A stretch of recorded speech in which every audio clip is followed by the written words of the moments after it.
뇌물과 비자금 혐의를 받는 이명박 전 대통령이 결국 구속됐습니다. 이로써 이 전 대통령은 구속 수사를 받는 네 번째 전직 대통령이라는 불명예를 안게 됐습니다. YTN 추은호 해설위원과 함께 얘기 나눠보겠습니다. 안녕하십니까? 안녕하세요. 이제 영장 발부에서 집행까지 1시간도 채 걸리지 않았습니다. 그렇습니다. 이 정도면 빠르게 진행이 된 거죠? 예, 빠르게 진행이 됐습니다. 그 박근혜 전 대통령 당시를 기억해 보면은 박근혜 전 대통령은 그 법원에서 이렇게 영장 발부 여부를 검토하는 동안에 네. 그 검찰청사에서 대기를 하지 않았습니까? 네. 네. 이번엔 이명박 전 대통령은 노년덕 자택에서 그 기다리고 있었는데 네. 법원에서 영장이 발부되자마자 부장검사 그 당시에 이명박 전 대통령 수사를 담당했던 조사 담당했던 부장검사 2명이 보통 방문을 해서 영장을 집행했습니다. 보통 네. 그런 구속영장 집행은 검찰 수사관이 나와서 그냥 집행을 하는데 아무래도 전직 대통령에 대한 예우 차원에서 부장검사 2명이 직접 집행을 했고 그리고 논현동에서 동부구치소까지 뭐 심야고 그러기 때문에 네. 대략 한 17, 8분 이렇게밖에 걸리지 않았어. 빠르게 진행이 됐습니다. 네. 네, 박범석 부장판사의 결론은 구속이었는데요. 그 이유를 한번 되짚어 볼까요? 박범석 영장 전담 판사가 구속한 이유 중에서 가장 큰 것이 소명이 충분히 됐다. 대부분의 혐의에 대해서 소명이 됐다라는 점이고요. 네. 그리고 피해자의 지위, 그러니까 전직 대통령이죠. 그리고 범죄 중대성. 여기서 범죄 중대성은 물론 이제 110억 원이나 되는 그 뇌물과 350억 원이나 되는 횡령 뭐 그런 것도 있지만은 전직 대통령이기 때문에 전 대통령이라는 지위를 이용해서 그 어떻게 보면은 뇌물을 받고 또 매간매직을 하고 네. 또 사면 이야기를 하고 이런 것 자체가 굉장히 중대한 범죄라는 거죠. 네. 그런 것을 봤을 때 증거를 불구속 상태에서 만약에 재판을 받게 되면은 증거를 인멸할 가능성이 있다. 네. 그래서 구속 필요성을 인정을 해서 영장을 발부를 했습니다. 이 전 대통령이 이제 서울 동부구치소에 수감이 됐는데 이 수감된 다음에 그다음 절차는 어떻게 됐습니까? 일단 동부구치소는 어떤 곳이냐면은 작년 9월에 새롭게 개소한 곳입니다. 원래는 성동구치소를 장소를 옮겨서 송파구 문정동에 있는 법조센터가 있거든요. 네. 그쪽에 옮긴 구치소인데 그래서 최신식 건물이죠. 보통 네. 구치소 하면 우리가 생각하는 것이 그 높은 담장에 울타리가 철조망이 쳐져 있고 또 네. 낮은 건물 이렇게 돼 있지 않습니까? 그렇죠. 삼엄하게 경비하게 됐고 이 건물은 그렇지 않습니다. 이 건물은 지하 2층이고 지하가 12층인 고층 건물입니다. 그리고 네. 주변에 고층 건물이 많은데 전혀 이렇게 부조화를 이루지 않고 이거 얼핏 지나가면 이것이 구치소인가 할 정도의 그 좋은 시설을 갖췄는데 그래도 구치소는 구치소고 감옥은 감옥이거든요. 네. 이명박 전 대통령 아마 여기 처음 들어와서 보안 정문을 들어가면은 그게 있습니다. 검색대를 통과하면은 교도관이 신입실로 안내를 했을 겁니다. 거기서 인적사항을 확인을 하게 됩니다. 인적사항을 하게 되면서 수용 기록부를 작성을 하게 되고요. 네. 그 과정에서 이제 그 신입실 옆에 조그만 탈의실이 있는데 거기서 수의로 갈아입고 그 수의를 갈아입으면서 당연히 수인번호도 나옵니다. 박근혜 전 대통령 경우에는 503이었지 않습니까? 네. 뭐 이명박 전 대통령 수인번호가 얼마인지는 잘 모르겠습니다. 네. 아직 공개를 하지 않았기 때문에 잘 모르겠지만 수인번호를 또 이렇게 오른쪽 가슴에 달고 그다음에 머그샷이라고 그 사진을 찍습니다. 거기에 그건 이제 수용 기록부에도 올라가야 되는 사진이기 때문에 네.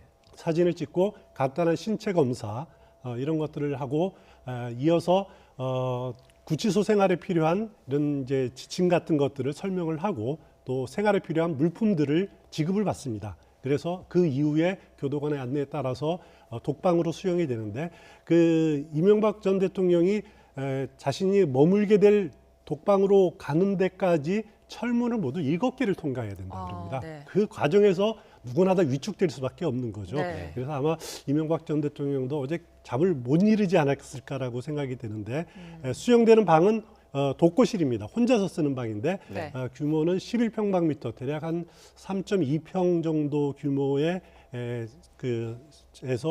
방에서 혼자 이렇게 지내게 될 것 같습니다. 네. 네. 거물급 피해자는 보통 서울구치소에 수감이 되는데요. 이 전 대통령은 동부구치소로 갔습니다. 서울구치소에 이미 구속돼 있는 박근혜 전 대통령을 감안한 조치로 보이는데요. 저희가 준비한 화면 보시겠습니다. 한정호 기자입니다. 국정농단 사태로 구속된 박근혜 전 대통령은 1년 전부터 경기도 의왕 서울구치소에 수감돼 있습니다. 법원의 영장 발부로 구속된 이명박 전 대통령은 서울 문정동 동부구치소로 압송됐습니다. 전직 대통령 2명을 같은 구치소에 수용할 경우 교정당국의 업무 부담이 가중된다는 점이 고려됐습니다. 앞서 지난 1995년 구속된 노태우 전 대통령은 서울구치소, 전두환 전 대통령은 안양교도소에 각각 갇힌 전례도 있습니다. 이 전 대통령은 공범은 같은 교정시설에 두지 않는다는 관례도 따랐습니다. 이미 서울구치소에 갇혀있는 김백준 전 기획관 등 측근들을 회유하거나 입을 맞출 가능성을 차단하기 위해서입니다. 박 전 대통령과 공범 관계인 최순실 씨도 서울구치소에서 지내다 동부구치소로 이감됐습니다. 이 전 대통령이 수감된 동부구치소는 지난해 9월 공식으로 문을 연 교정시설입니다. 수감자 수가 적고 독거실 내부에 침대와 TV, 세면대 시설도 좋은 것으로 알려졌습니다. 또 병원이 가까워 고령 수감자의 건강 악화 등 응급 상황에 대처하기가 수월합니다. 국정농단 사태로 구속된 김기춘 전 실장도 이런 이유로 동부구치소로 이감돼 특혜 논란이 일었습니다. YTN 한종호입니다. 네, 대담 이어가겠습니다. 전직 대통령은 경호 같은 예우를 받죠. 그렇습니다. 근데 이명박 전 대통령은 이제 구속 수감이 됐는데 그러면 이런 부분에 변동사항이 생깁니까? 우리 전직 대통령에 대한 법률이 있습니다. 전직 대통령 예우에 관한 법률이 있는데 네. 여기에 보면 이제 전직 대통령은 연금을 원래 이제 재임 기간에 받았던 연금의 95%를 받을 수 있습니다. 그러니까 네. 이명박 전 대통령 경우에는 월 한 1,125만 원 정도 될 겁니다. 네. 이거를 받게 되는데 그리고 또 이제 국립묘지에 나중에 사망한 다음에 묻힌다든가 또 기념 사업을 한다든가 비서관 3명을 쓰고 운전기사를 쓴다든가 뭐 여러 가지 혜택이 있고 또 아무래도 이제 가장 큰 것 중에 하나가 경호 또 경비를 청와대 경호처와 경찰이 해준다라는 거거든요. 네. 여기서 이제 이명박 대통령이 구속 수감됐기 때문에 경호 경비는 더 이상 경찰이나 대통령 경호실에서 할 필요가 없는 거죠. 네. 이제는 그 경호 경비는 법무부, 교정당국에서 하게 되는 것 말고는 아직까지는 전직 대통령으로서의 권리가 소멸된 건 없습니다. 이것은 만약에 형이 확정이 돼서 금고형 이상의 형이 확정이 되면은 전직 대통령에 대한 예우는 대부분 사라지고 네. 경호 경비만 남게 되는 겁니다. 과거에 이제 박근혜 전 대통령 경우에는 구속 수감되기 전에 탄핵이 되지 않았습니까? 네. 탄핵이 되면 역시 그 순간에 전직 대통령의 예우가 박탈이 됩니다. 그래서 뭐 연금이라든가 이런 건 다 없어지고 네. 이미 구속 수감되기 전에 경호 경비만이 남은 상태였거든요.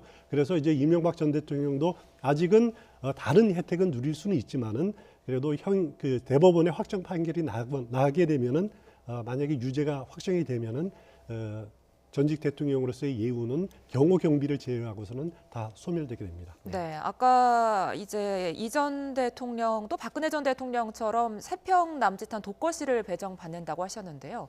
이런 경우가 뭐 특별히 왕왕 있습니까? 아니면은 전직 대통령이기 때문에 특별 대우를 받는 겁니까? 전직 대통령이기 때문에 특별 대우를 받는다고 보시면 됩니다. 네. 일반 그 1인 독거실이 어떤 구치소나 마찬가지겠지만은 1.9평, 최고가 1.9평 정도가 됩니다. 네. 그런데 3평 넘게 3.2평 이 정도 되는 것은 전직 대통령이기 때문에 주는 특별한 대우라고 보시면 될 것 같고요. 과거에 전두환 노태우 전 대통령이 안양교도소나 서울구치소에 있을 때는 더 컸습니다. 한 2배 정도, 6.6평, 6.2평 이렇게 상당히 좀 배려를 많이 해준 거였는데 네. 아무래도 전직 대통령이기 때문에 이런 부분에 대해서는 뭐 그 교정당국에서 이렇게 좀 배려를 해준다고 보시면 될 것 같습니다. 네. 그 영장이 발부되자마자 이 전 대통령이 SNS에 친필로 쓴 글을 올렸습니다. 그렇습니다. 어떤 내용인지도 좀 소개를 해주시죠.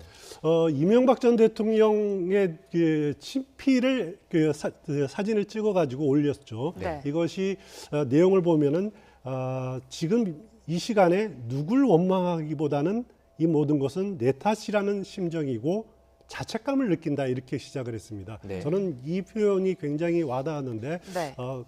그 과거의 학창 시절에 그 조친문이라고 혹시 기억하십니까? 그 고전 수필인데요. 그 바늘을 의인화해가지고 네, 이렇게 네. 쓴 그 끝부분에 보면 뭐 오호통제라 내 탓이로다 누구를 탓하고 누구를 원망하리요라는 표현이 있는데 네. 그대로 옮긴 부분이고요.